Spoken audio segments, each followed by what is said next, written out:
must constantly look at things in a different way.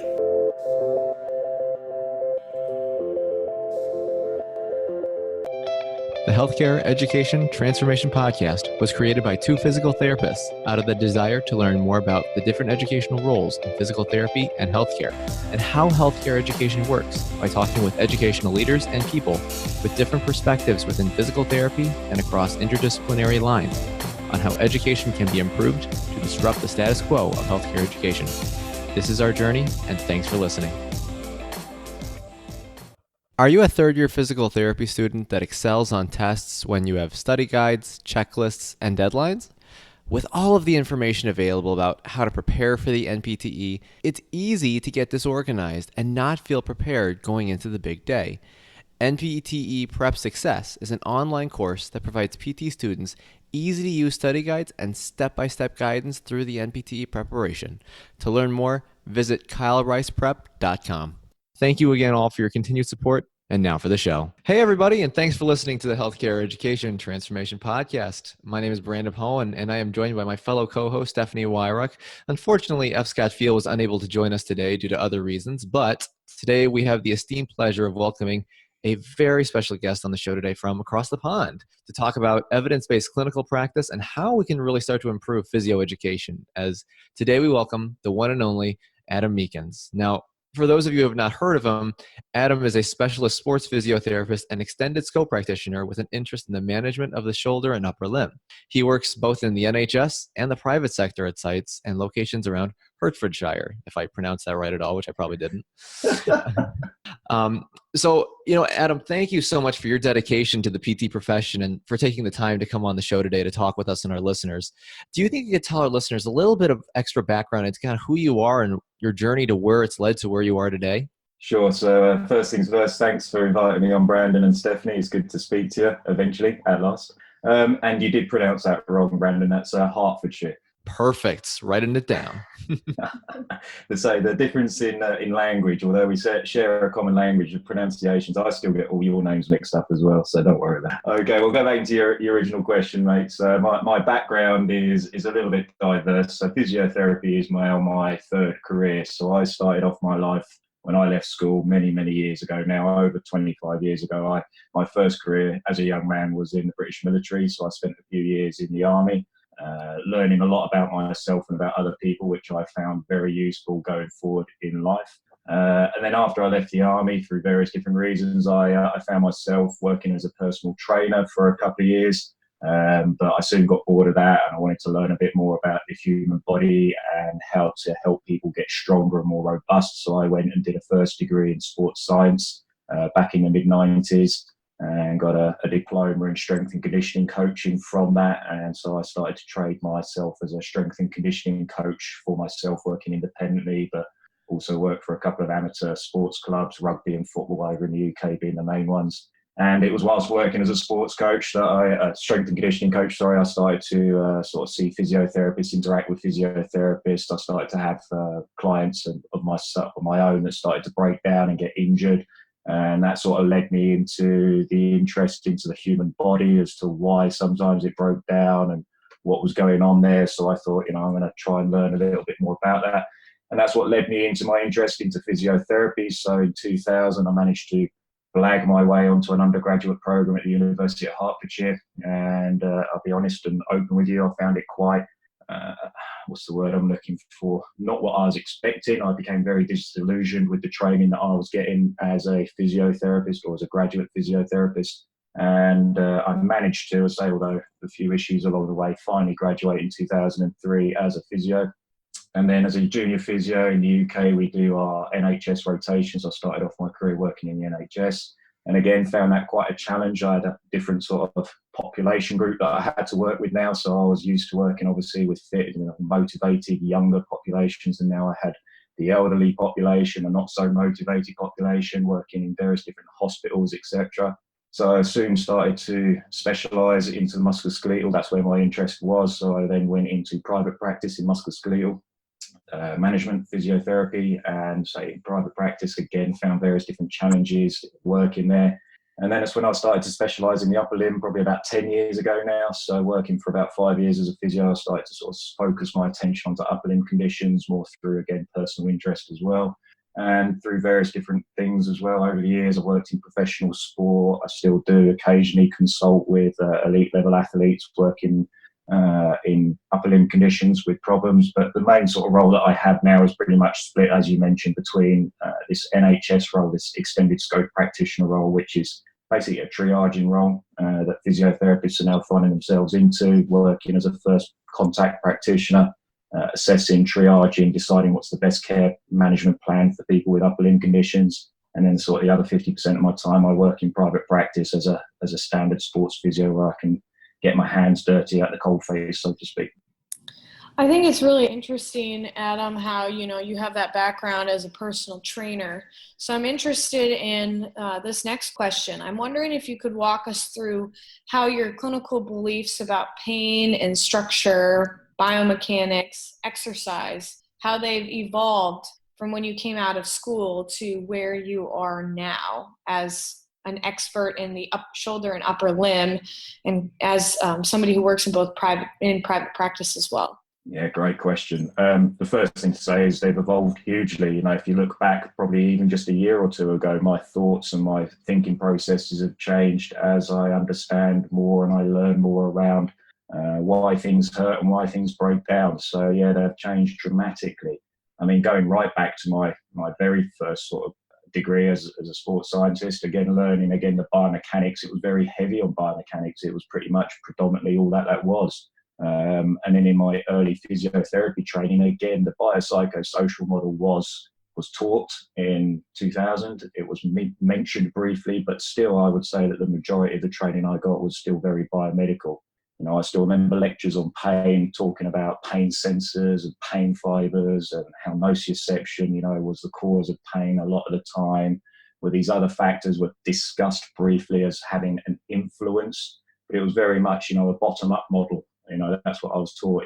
There is structural defects and problems that are contributing to people's pain and problems. And you as a physiotherapist need to go and find out what they are and address and fix them. So although there was some mention of these other factors, it wasn't given, credence. It wasn't the main point. And so, I came out as a physiotherapist that I think still happening today, although probably quite not the same amount or level, but a lot of physiotherapists are taught to go and find problems in patients and then try to fix them. And it is looking for the biomechanical faults and issues that I find myself now over the years has started to realise, well, actually, it's probably not that simple.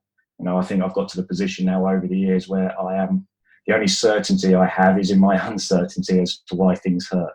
And I think that is something that is very hard to teach and educate in the early stages. And I think it is a huge barrier to try and to get across to clinicians, and not just physiotherapists. I think all healthcare clinicians trying to educate people that actually it's not simple as, a rotator cuff tear. It's not just as simple as some arthritis in a joint as to why somebody has pain and disability. It's just taking that sort of more global, holistic view of the person in general and weighing up the contributing factors as to what is contributing to this person's experience or perception of pain. And that is something to say that is very challenging. So I think it takes a while. It takes years probably to get that confidence in uncertainty and getting that feeling of comfort when you're feeling uncomfortable about why something hurts and how you're going to try and address that. And there's something thing that I think can be taught a little bit better, but I do think experience plays a key factor in that. Yeah, I think, Adam, that your points that you make up, I think we've definitely seen some crossover and carryover here over in the US. There's definitely a very big emphasis on the biomechanical component as well. And you're right, patients with pain, it's not that simple. Sometimes it can be simple as that, but many times it's a lot of other things combined. Like there's so many factors between psychosocial, biomechanical, other things contributing. And you're kind of like, how much of each one is contributing to this person's problem, and what's the biggest one right now that I should intervene with?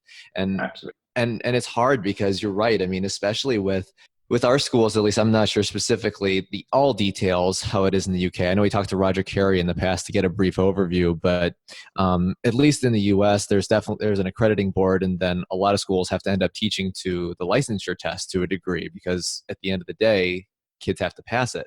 Now, whether that's the right thing, I'm not the expert on that at all. But I think it was really, I will agree that I kind of felt rather frustrated when I came out, because learning and experiencing people and like, there's way more to it than just this. Like biomechanics are not everything. And I feel, it's hard to address that, but I feel like we have to do something. So I don't know whether that's a DPT thing, whether that's a residency thing. I mean, I don't know. That's the big issue I got with that. Yeah, it's a complex area, and again, it's just treading that fine line. It's finding the balance between all these factors and being able to associate, an adequate time to each one. So if you're doing a program of training and education, I just think there needs to be equal balance given, and I think it's not. It's not, the biomechanics, again, this is where sometimes when we're explaining biopsychosocial approach, people think that we're excluding the biomechanics. They think that we're negating the fact that they do have a role in some pains and some problems, and that's very hard to try and get across, that we're not saying that at all. We are trying to promote that biomechanics, as you said, do have a role to play, and they do need to be assessed, and they do need to be addressed sometimes. But we just also need to give equal weight to the other factors, the psychosocial factors as well, as also contributing. And I think at the moment, a lot of the education systems, that weighting, that equal weighting across all three areas just isn't there. A lot of it is still heavily focused on the biomechanics. No, I agree. And especially, the phrase, don't let the pendulum swing too far in one direction, seems to hold very true in this. So, Adam, with you being in the UK, just to gain some perspective for our listeners, perhaps here in the States, do you see any differences between physiotherapy in the UK versus the US? Yes and no. I think I see that physiotherapy has a global issue wherever you are. So I think I see it in the US, the UK, and Scandinavia, and all the places now that I've been fortunate enough to travel to, being invited to rant and rave to various different people in various different locations about my views on physiotherapy. And whenever I discuss with physios, during the coffee breaks and the lunch breaks, I hear them explaining the same frustrations that they have as a physiotherapist that I have across, and it is global. So, we all have these problems that we have when we're dealing with people with pain. So I think those sort of global issues are there. So again, human beings tend to be fairly similar no matter where you are in the world. Obviously, it's again, the psychosocial factors and the cultural factors are slightly different. But at the end of the day, when you're a physiotherapy, I see as a physiotherapist a lot of challenges and difficulties in trying to educate patients around pain, again, trying to get across that uncertainty. Well, it's not as simple as the reason why you've got shoulder pain. It's not just down to that rotator cuff tear. It's not that simple. It's not that easy. And I find that's a global problem in how we try to educate and explain that. And again, I see the same issues again with physiotherapists trying their best to encourage more movement, trying to get everybody, more active. That isn't easy. That's something that's very hard to do as well. So I think it's something that we just got to be recognizing, that our role, I think now as physios, is trying to promote people to become more active and to move more, regardless of whether they've got pain or not. And I think that is a global challenge that we face as a profession.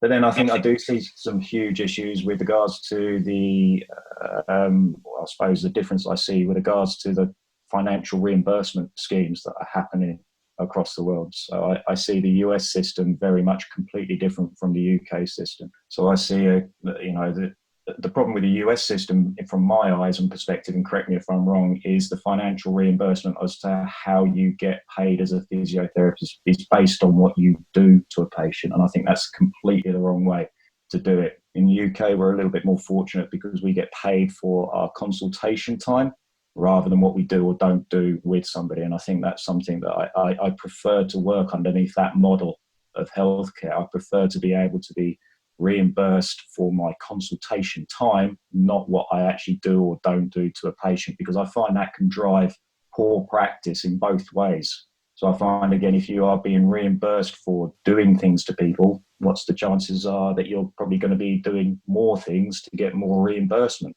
And that can lead to over-diagnosis and over-treatment.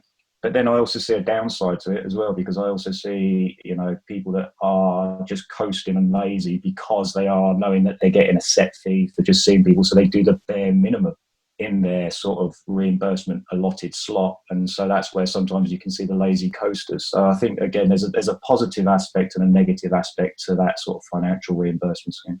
Yeah, I think it's definitely a fine balance. The overutilization aspect, as far as what you're saying, is paid as a consultant, underutilizing therapy. I'm not sure if there's a perfect healthcare system that has been able to balance that out and make that perfect payment model. But I definitely think that the consultation model is an interesting one. And I'm not sure if we'll ever move to that, but in the United States, healthcare is moving towards more value-based care based on outcomes. So perhaps that's something that we'll eventually move into. I'm interested, Adam, with you teaching on the shoulder and talking a little bit about how, you came out of school, you had this focus on biomechanics. Brandon agreed that, he thought that his focus was more on biomechanics versus looking at the biopsychosocial aspects and other factors that may go into helping a patient recover from an injury. But when you're teaching the shoulder, what are the most important things that you think a clinician should assess and consider when treating a person with shoulder pain or disability based on the best available evidence? Well, first and foremost, I think the main thing to always keep at any healthcare practitioner's forefront of their mind is this problem due to a musculoskeletal issue? So not something else, especially something that could be sinister or harmful. So things such as cancers, TBs, osteonecrosis, etc. So I think that's a key priority first. That's the sort of the thing to always have at the forefront of any clinician's mind is this condition something else masquerading? Is this something that could then, ultimately cause this person a lot of harm or even, worst case scenario, death? Now, that is something that can be easier said than done because spotting sinister pathology in the early stages can be very, very tricky. I mean, we often use red flag screening questionnaires and questions in our history, but these have often, again, in the research, been shown to be inadequate and having poor sensitivity.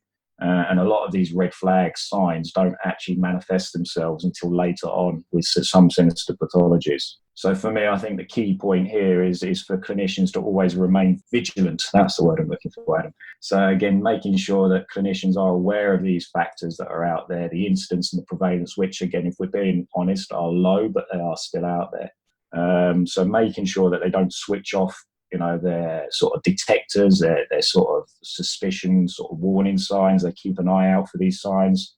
Because again, you read the research and you see the case studies that are coming out with physios that have just delayed patients going for onward referral or getting things checked out and just stubbornly carrying on treating something that may have started off with all the signs and symptoms of something ambiguous and musculoskeletally orientated, but then very much starts to deteriorate and starts to show some signs of not progressing the way it should do and actually starts to present later on as something else. But because they've switched off their sort of critical thinking, they're not keeping an eye out for things, they just keep treating and delay this patient from going to get what they need. So I think that is the key factor for me, is that when I am trying to promote how to manage shoulder pain and shoulder problems, just getting patients to recognize, first and foremost, is this actually a musculoskeletal condition and not something else? I think that's a really good point because I think actually it's interesting. The other day I've been seeing a patient for the past few weeks with lumbar radiculopathy, or so I thought, didn't have any red flags in the history. And then she was doing really well. And then kind of in the last couple of weeks, for whatever reason, and there's no change in anything else, she's just started to decline and there's some neuroscience. So it's like, all right, you got to get in. You got to go get checked. Yeah. And that's just that keeping that sort of, vigilance around you. It's just making sure that you don't just after you've done your initial evaluation and you've taken that basic history, then you think, right, there's nothing there in that initial consult that gives me any concern.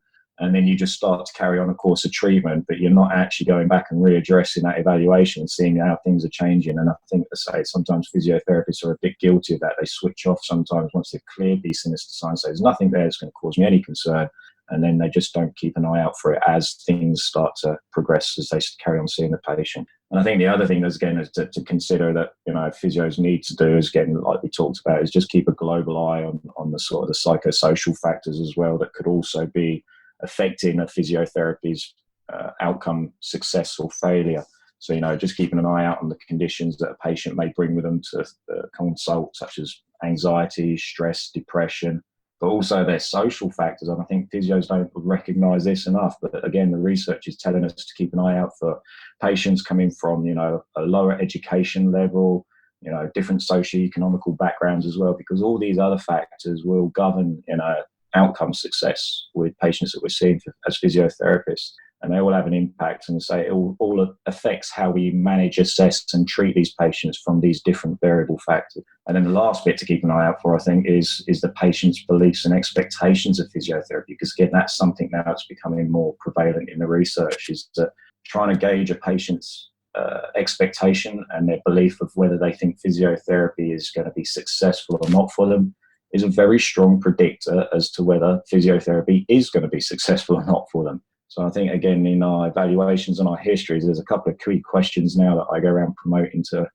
clinicians to say, ask your patient, what do you expect? What do you think is going to happen from a course of treatment through physiotherapy with me today? Do you think it's going to be successful or not? Just find out where that patient's beliefs are, where their expectations are, because it is going to have quite a large impact onto their prognosis. Absolutely. And I think the study that really stuck out to me was the one, I forgot who wrote it, but it was the one with the rotator cuff tears, and how expectations was like the number one predictor of failure for conservative care. I was like, wow, that's pretty astonishing. I think that was Rachel Chester in 2016. I think in BGSM was one of, I don't know if it was rotator cuff tears, but I think it was subacromial shoulder pain.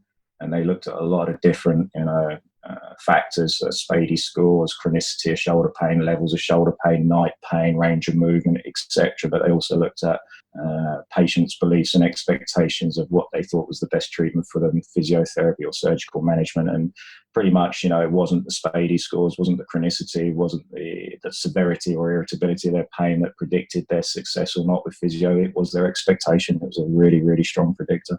Well, and I think that that's something that's important to let the patient know about, when they come to see you.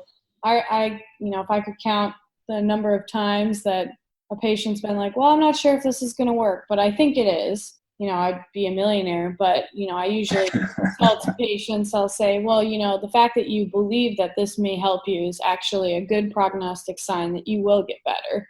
Absolutely. I always, again, I have a lot of patients that when I ask them, do you think, a couple of weeks with some physio or a couple of months with some physio with me is going to help you? And a lot of them turn around and say, well, I don't know. And a lot of physiotherapists are put off by that, but I actually see that as a positive. When I find a patient has, they've got no expectation, either positive or negative, I think that's quite a good starting position to go from. And a lot of patients do say, well, I'm not sure. I'm not quite sure. And I say, well, that's good, because it means that I can try and influence that expectation. What does make my heart sink is the patient that does come and see me because they've seen somebody else and I'm seeing them over a second or a third sort of consultation as an opinion.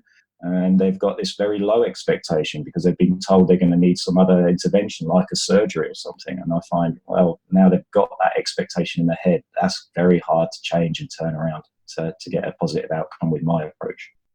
Indeed. And going back to, of course, we're trying to make decisions on the best available evidence that we have today. But of course, we have to be honest and say that the research is not perfect, nor will it ever be perfect, because there's always going to be limitations with data and synthesis to a degree. And so what are the limitations, Adam, of kind of the evidence that we know about the shoulder? And what are the big research questions that we need further answers or a further look at in regards to this? Well, I think one of the huge limitations of the evidence space is that it's looking for a homogeneous answer to a very heterogeneous question, if that makes sense. So we're dealing with a heterogeneous population. So, shoulder pain doesn't just affect the athlete. Shoulder pain doesn't just affect the middle-aged housewife. Shoulder pain doesn't just affect the OAP. So we are dealing with, you say, a heterogeneous group. And so we can't expect a homogeneous answer to come out from the evidence. And I think that's something, again, we just got to recognize that when you're dealing with something as complex and multifactorial as pain, there's never going to be one specific treatment for it. Now, I'm hugely biased because I like active treatments. I am very biased towards exercise interventions. And, when I look at the evidence, it is the strongest evidence that we have to show that it does work well for shoulder pain. I'm not going to say it works really well because the evidence power behind that isn't there. But when you compare it to our other modalities and our other interventions, exercise seems to be the way that the evidence is pointing as how to manage it. The big question around exercise interventions for shoulder pain is we've got absolutely no bloody idea how it works. And we've got absolutely no bloody idea about what's the best dosage, the best frequency, the best type of exercise. And to be honest, I don't think we're ever going to find that because of that same issue, because we are dealing with a homogenous treatment with a heterogeneous group population. So I think, again, it's a case of that we just need to recognize exercise is, I think, the best intervention for shoulder pain, for a lot of pain, if I'm being honest, back, not just shoulder pain, back pain, knee pain, hip pain, any pain. Exercise is the way, but it's just that sort of uncertainty around, we're not sure why it works or how it works. You know, sometimes it may be the process of the exercise that's more important than the outcome. Now, I take a lot of outcome readings with my patients. I like to look at handheld dynamometry, strength, range of movement. I sometimes use, my ultrasound to evaluate structure. And a lot of the time, I give somebody some exercises. I throw them some exercises to do for a couple of months, and I go and reevaluate those outcomes. And not one of those outcomes has changed one iota, but the patient goes, I feel great. This pain feels much better now. Thank you very much. And I'm looking, well, there's just as much weakness there. There's just exactly the same amount of range of movement. The structure looks exactly the same. Sometimes it can even look worse after the treatment, but they feel better and great afterwards. So I'm sitting there scratching my head going, how the hell did that treatment work then, if I've got no objective signs of any improvement? So again, I think that's something that us clinicians have to recognize in the research. I think we're going to come across a lot of this uncertainty as to why a treatment works, but it doesn't mean we stop using it. And again, and I see some people misinterpreting that, coming out and saying, well, if it doesn't show that it does anything, why are we carrying on using it? I'm saying, no, it's not that. It does show it works. We just don't know how. But we still got to keep looking. We always got to keep searching for the answers. We don't mean we have to give up either. And, maybe the mechanism is just the fact that the patient thinks that it's working, and it's the placebo effect. I know that there's been lots of conversation with colleagues that I've had about just the power of the placebo effect and how it helps. I always get a bit twitchy when the word placebo comes up, because I find I have a bit of a love-hate relationship with the placebo, because I recognize it's a thing and I recognize it affects everything we do. But I just have an issue when we are relying on placebo, when we are trying to just see if the placebo effect works, or we're just peddling placebos. I think we've got to be looking for more than placebo. And I would say, again, that although exercise has a lot of questions around it, it's more than a placebo.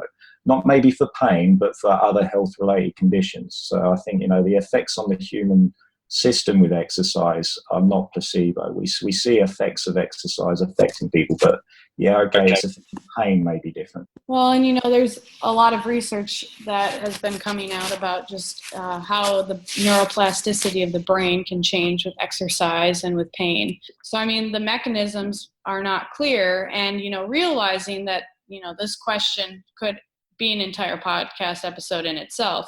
What do you think are the overall limitations of the research process and limitations of how research is being conducted or published?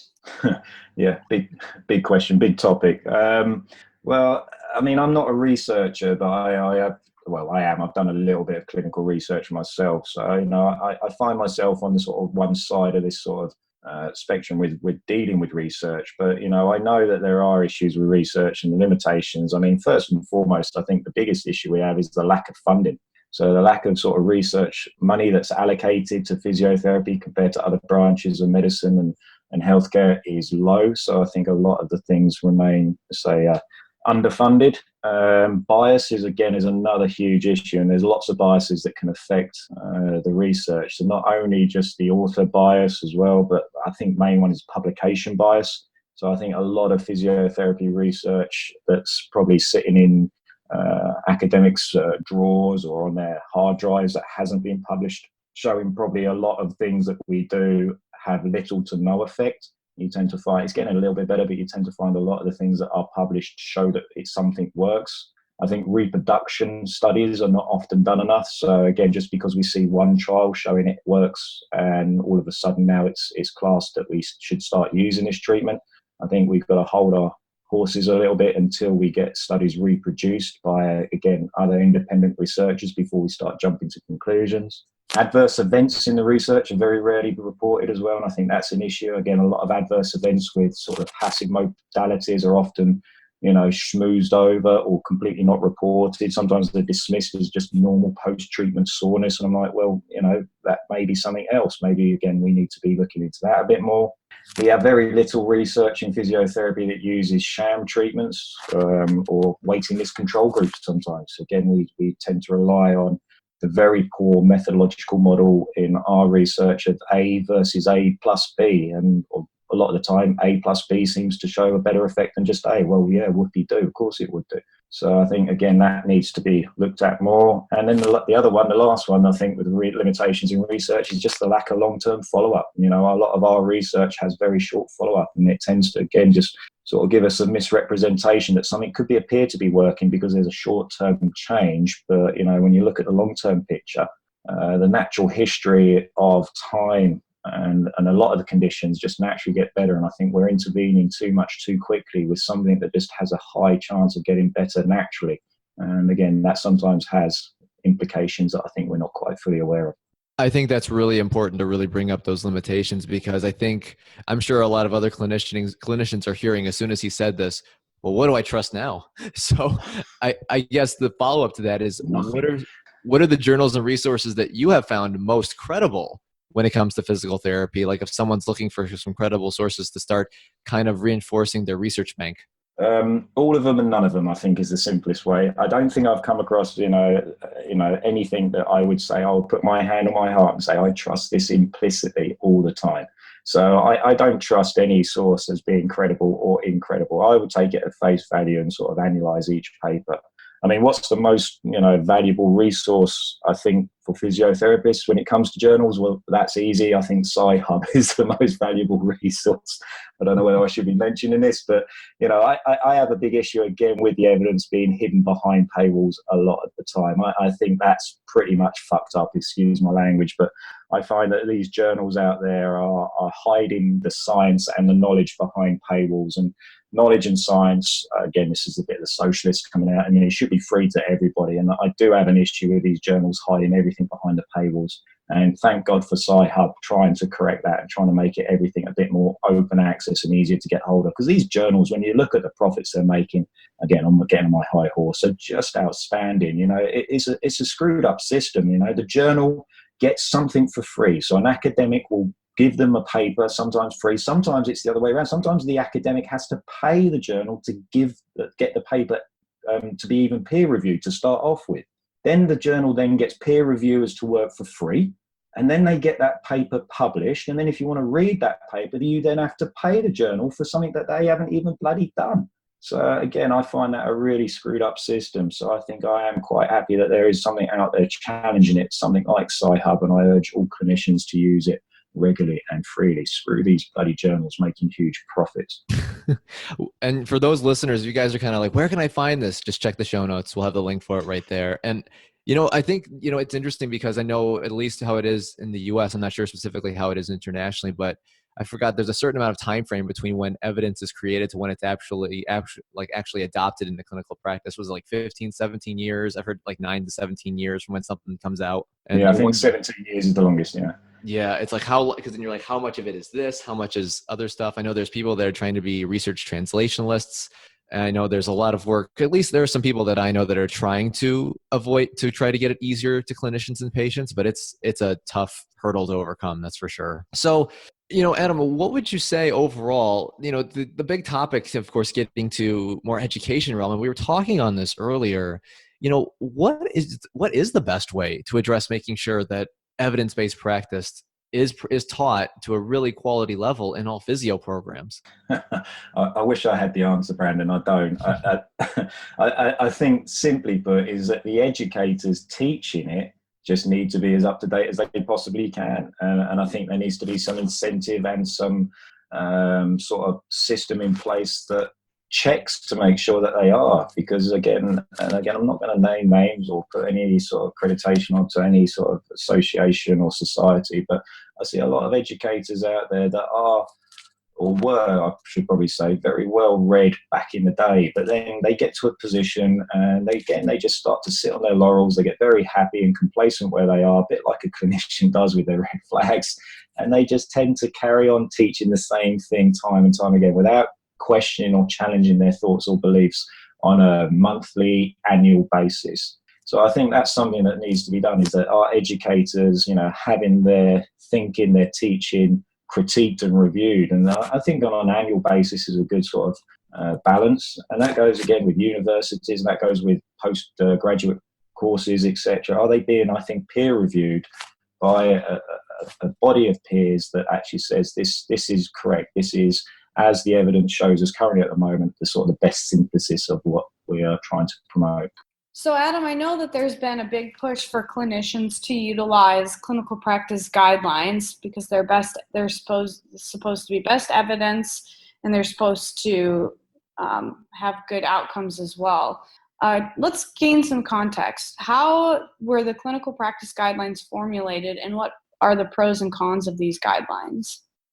Well, clinical practice guidelines are often formulated by a consensus of experts. So you get a panel of experts together, and they synthesize the evidence, and then they come up with these sort of best practice guidelines. And I think that's something where, we've got to be mindful of where things can go wrong. I mean, as the saying goes, never underestimate the power of people in large groups. So it can be very powerful, but there are negative associations. That consensus groups can be subject to biases. So you get similar thinking people all together in a room. They tend to come up with an idea, again, that's driven and led by bias. So I think the consensus group needs to be looked at for these clinical guidelines. Is who has come up with these guidelines? Are there people that are from the same society, same institutions, same sort of training, same sort of backgrounds, or is there a sort of a wide spread of different ideas and opinions in that consensus group? So I think that sometimes can lead these guidelines to being a bit skewed into one direction over another, because again, maybe it's just down to bias of the group.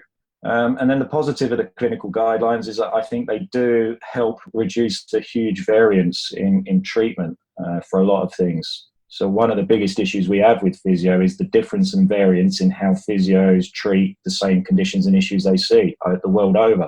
And I think guidelines very much do help reduce that to a certain degree.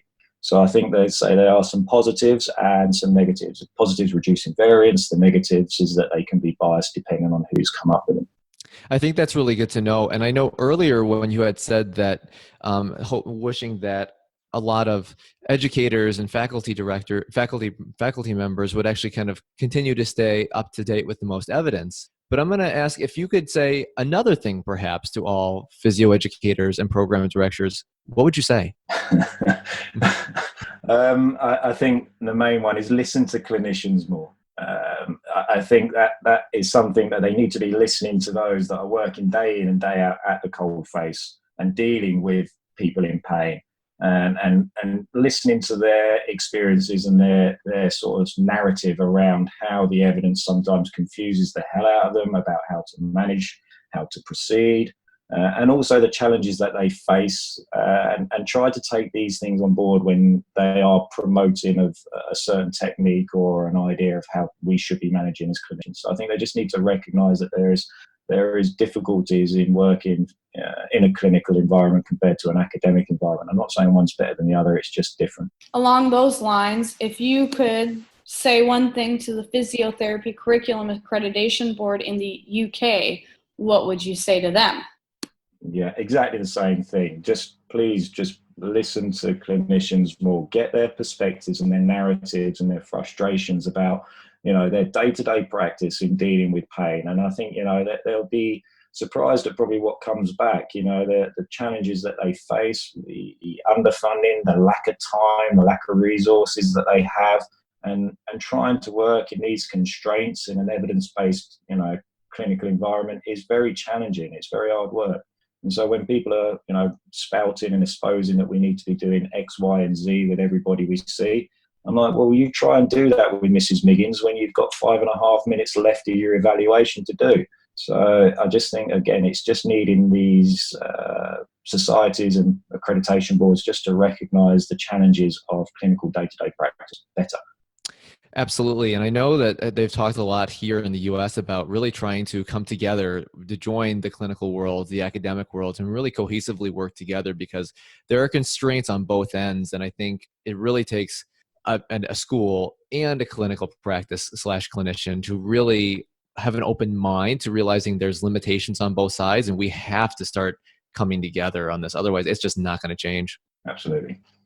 So kind of realizing, so let's play a hypothetical situation here. So let's pretend that there are absolutely no accreditation requirements, no licensing exam, nothing like that for physio school.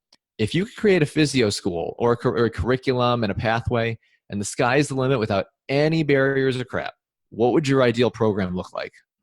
Well, there would be some accreditation and evaluation in it. That's the first thing. So I think we do need policing.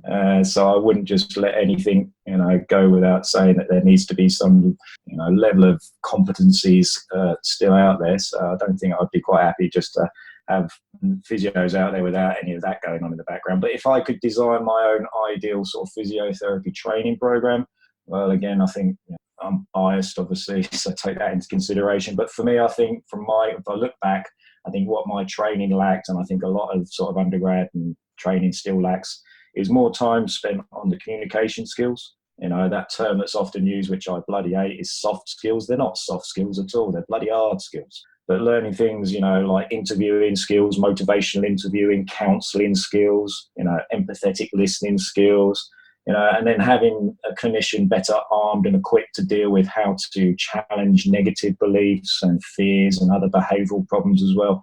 That's the bit that I lacked when I came out of physiotherapy school. I had patients that had very negative beliefs and understandings of what their problems were or how they could get better. And I felt, lost. I didn't know how to help or manage them. I had to go on postgraduate training courses to learn how to deal with these things. So I think that's something that I would definitely emphasize more in my ideal physiotherapy training program. And then another area, again, because I'm hugely biased, is more on exercise physiology and prescription. Again, going back to my strength and conditioning sort of background, I was amazed when I went into physiotherapy school. I was expecting to learn more about exercise, programming, periodization, biomechanical aspects on it. But I was just absolutely flabbergasted as to how poor physiotherapists are trained on exercise prescription and physiology. So my ideal physiotherapy school would have a lot more time spent on how to dose adequately, because again, I think that's a huge issue, is the dosage of exercise that physiotherapists give are often unfortunately underdosed, which is why I think we see a lot of the research showing limited effects of exercises. I think it's not dosed adequately because there is that fear of damage, harm, pain, etc.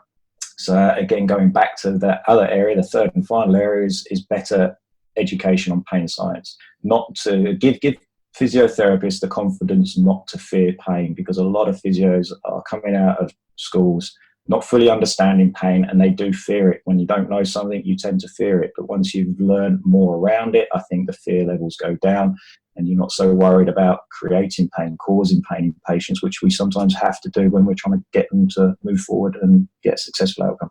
So yeah, my ideal physio school would encourage those three things. Speaking of teaching, you have a course that's coming up in Washington, D.C. on September 22nd and 23rd of this year. Yep. Could you tell our listeners about what you'll be covering in this course? So this is a joint course with me and my mate Eric Mira over from Portland in Oregon. And I suppose the first thing that you'll probably experience if you come to the course is you'll hear me and Eric argue a lot about the role and the value of exercise, because we do tend to have quite different standpoints. So again, if you've read any of Eric's work, you'll probably realize he has a different view on exercise and I have a different view on it as well. So there's a little bit of to and fro and a bit of banter from that. I think the main thing that you'll get if you come to see me and Eric talk is you'll come away hopefully with more confidence in the uncertainty of why things hurt and how to manage people with pain and problems. So I think it's trying to give clinicians that confidence in the uncertainty. And then I think the last thing that me and Eric are big on is just trying to get clinicians to know what is the important stuff to focus on and what's the fluff and detritus around the edges that isn't so important. So basically simplifying your sort of assessments, your clinical reasoning and your practice by trying to remove a lot of unnecessary gumph that goes around it. And then finally, I think Eric and myself have got a unique education style, so we try to make our courses as fun and interactive and enjoyable as possible. So we're big believers of the term edutainment as well. So it won't be like any other sort of standard courses I think a lot of people have been on. That's the feedback we tend to get anyway. Very good, because yeah, it seems like relevance, fun, simplicity, and entertainment seem to be the big four takeaways there. Yeah, they're the main ones. Yeah. So guys, if you're kind of want to check it out a little bit, because I'm actually going to the course as well. It's going to be in DC at Marymount University. And if you're not sure, check the link in the show notes because it'll take you right to it. And I know there is an early bird special for the time being. Is that correct, Adam? Yeah, that's still going on. I think it goes until a month before the course goes live. So I think it's until, end of August. Perfect. So I know you've answered a lot of questions when it comes to how we can improve healthcare education and physio education. Because our last question that we normally tend to ask every single guest is this following question. If you could change one aspect of healthcare education, whether that be physiotherapy or other healthcare provider related, which aspect would you change and how would you change it? And since you've said a few of them earlier, if you want to further reiterate a point, that's fine, or bring a new point that perhaps we haven't brought into fruition yet. I think I'll go back to one of the points I made and just probably re-emphasize it. I think the biggest aspect of healthcare that I would like to change is the financial reimbursement and reward scheme, because I think that is driving healthcare in the wrong direction. Again, I often say to a lot of clinicians, could you imagine how your practice would change if you got reimbursed and you got bonuses for getting people that come to see you back to work or doing tasks that they can't do quicker, rather than obviously just getting paid per session? Do you think your practice and your thinking would change? And I think it would change hugely. And again, do you think if you got rewarded for not treating financially and turning patients away and say, look, no, this has got a good, favourable, natural history. There's nothing here for you to worry about. I'm going to discharge you and say to you, that's fine, and you can carry on. Maybe keep it open-ended for you to come back if you've got any concerns.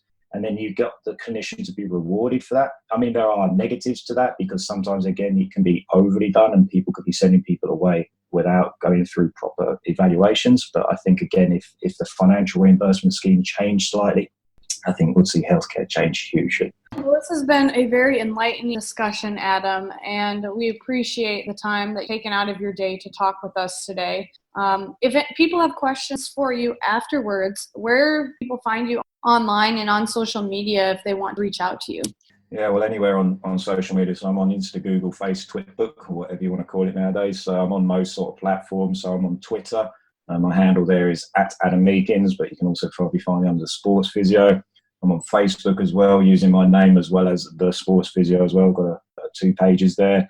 Instagram, again, @Adam Meakins, you can find me. And then I've got my website, which is also www.thesports.physio, where I do my blogs and my... Perfect. And for our listeners maybe curious, those are all in the show notes for you. So go feel free to check them out. And I also put some of Adam's previous podcast interviews there if you want to take a listen as well. Well, Adam, first and foremost, thank you so much for the time, dedication to the profession, doing what you're doing. And it's really been an honor. Hey, thanks for inviting me on. And I've enjoyed it. Thanks for the chat. Hey, everybody. Thank you for listening to the Healthcare Education Transformation Podcast, as we greatly appreciate your support to help us advance healthcare education. We are very happy to announce that we have created a new tool to help develop clinicians into better experts. With that being said, we have created the HET Light tool, which LIGHT stands for Learning Integrated Towards Expertise. And what we've done is we've taken our first year's worth of episodes with experts in the fields of healthcare and education, and we've taken one golden nugget or theory on expertise and presented it to you in a very easily consumable format so that people can take one lesson or nugget per week and map out and plan how to incorporate it into your clinical and educational practices. And by the end of the year, we think you'll be pleasantly surprised at how far you've progressed towards becoming an expert. To find out more, please check it out at pteducator.com/HET, which is also available in our show notes. Thank you again all for your continued support. Thank you for attending class today, and we hope that you learned something and gained value from the content. If you'd like to schedule office hours with us, feel free to add us on Twitter @HET Podcast, on Instagram, HET Podcast, on Facebook, the Healthcare Education Transformation Podcast, and the homepage, healthcareeducationtransformationpodcast.com. And for those of you following along in the syllabus, extra credit can be obtained by liking us, sharing us, and leaving a review. Let's continue our journey up Mount Educational Success as lifelong learners.